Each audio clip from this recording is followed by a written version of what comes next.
Hello, everybody. It's another glorious day. It is Friday, the 25th of February in the year 2022. It is 11:30 a.m., which means it's time once again for our Midday Mindful Moment.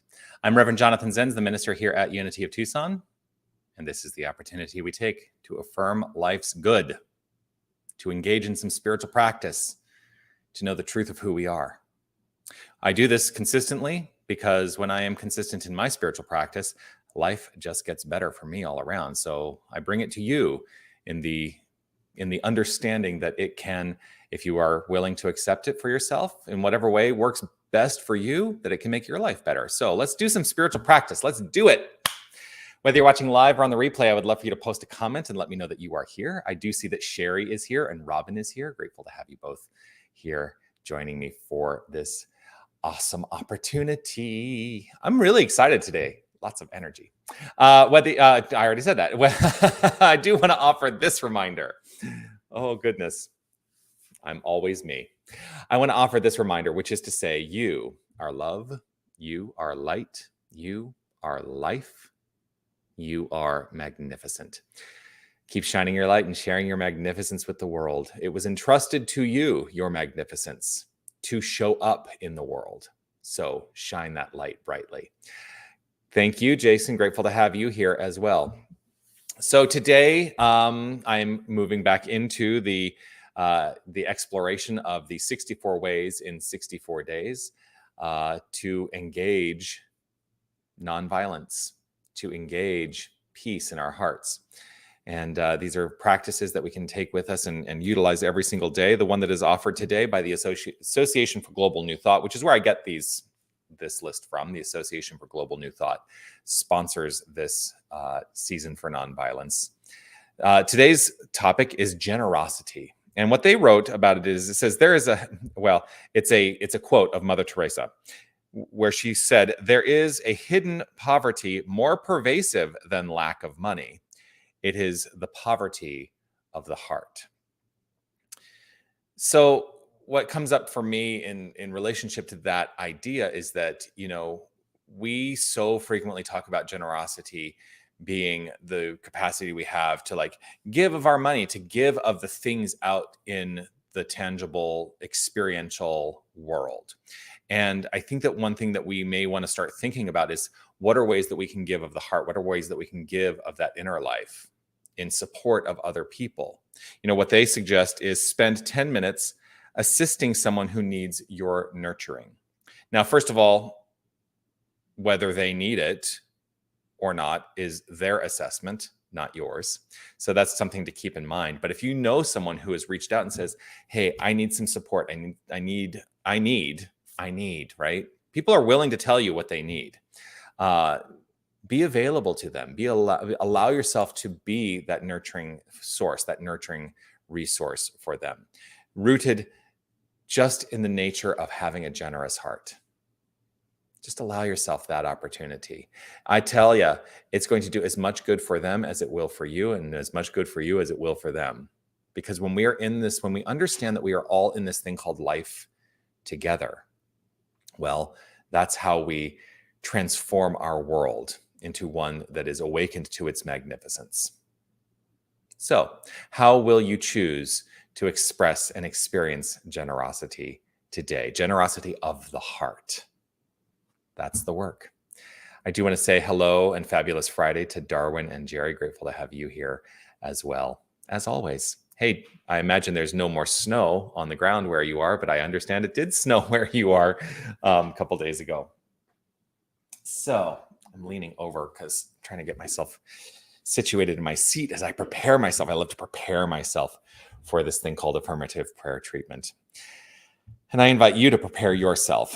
If it is safe and comfortable for you to close your eyes, I invite you to do so. Just allow yourself this opportunity to luxuriate in the moment.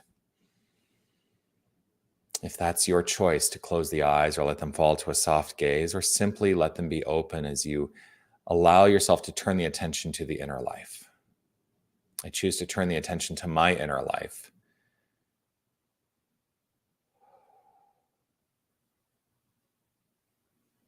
I recognize as I turn my attention to that inner life, that the inner life is the source for all expression and experience. And everything I require, everything I desire, flows forth from the inner life to become reflected in the outer experience. And I know that this is so because I trust faithfully that there is one power, one presence, there is one energy, there is one thing going on: God. God is all there is. God is all there is. There is nothing else that exists. This greatness on demand is all. It is principle. It is omniscience, omnipotence, and omnipresence. Every last subatomic particle that exists as this universe and beyond what is known, it's all God. And knowing that this is so, I know that every aspect of my being, every aspect of the being of each and every one of us is this power, is this presence, is this creative energy. We are the expression of this magnificent impression of love upon itself. And so there is that within each and every one of us, expressing, expanding, and creating in every moment. For that is the nature of the infinite. It is the nature of each and every one of us. For we are that infinite. We are. And so I utilize this mindful construct flowing forth into expression purposefully in this moment. As I am doing so in every moment, I let go of any notion that there is anything that is contrary, and I open up to the flow. I open up to the flow. And the flow, I know, is a flow of generosity that is rooted in the heart space. I know that I am willing to be giving of myself, for that is the nature of love, to give of that inner sense of self in support to all and in support of the self. I choose to live with generosity at my core. I choose to allow generosity to flow forth into and as fullness and expression. And I know that this generosity shows up as kindness, through peace of mind, as love.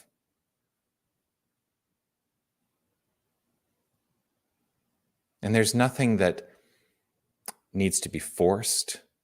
It simply becomes the nature of being to allow this generosity to flow. And so I welcome the flow. I let it be so, with gratitude overflowing from within. I let it be. I let it be. I let it be. I am always available. I am always available. I am always available. And so I welcome the reflection of good that has been motivated by this voiced expression.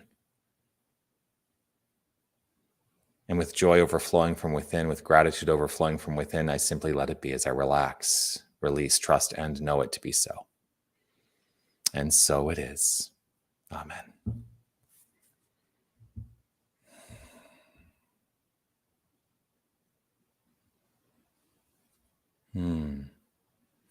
Linda, thank you. Thank you for being here.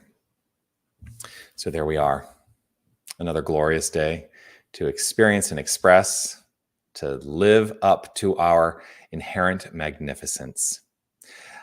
Look forward to seeing you again tomorrow. Oh, you know what? As we go into the weekend, first of all, because I'm not going to see you tomorrow. What am I talking about? I will see some of you tomorrow at the performance workshop that I'm doing. But I look forward to seeing you all again next week for the Midday Mindful Moment, or Sunday morning at 9 a.m. for guided meditation. That is a virtual event, or 10 a.m. for our Sunday celebration, which is both virtual and in person. I do want to let you know, of course, if you are wanting to enjoy the guidance for tomorrow as part of the season for nonviolence, the theme for tomorrow is listening. And that's a great way that we can experience generosity and express generosity is by being available to listen. So consider that as a practice as well. Do continue to comment, whether you're watching live or on the replay. Click one of those reaction icons. Thumbs up on YouTube. Give me one of those hearts on Facebook. And share the prayer. Let's share this video and let's let people know that generosity is an inside job. And as we express our own generosity in this world, we create a more magnificent experience and expression for all of us. So thank you for that. Look forward to seeing you soon. Peace and blessings to you. Be well.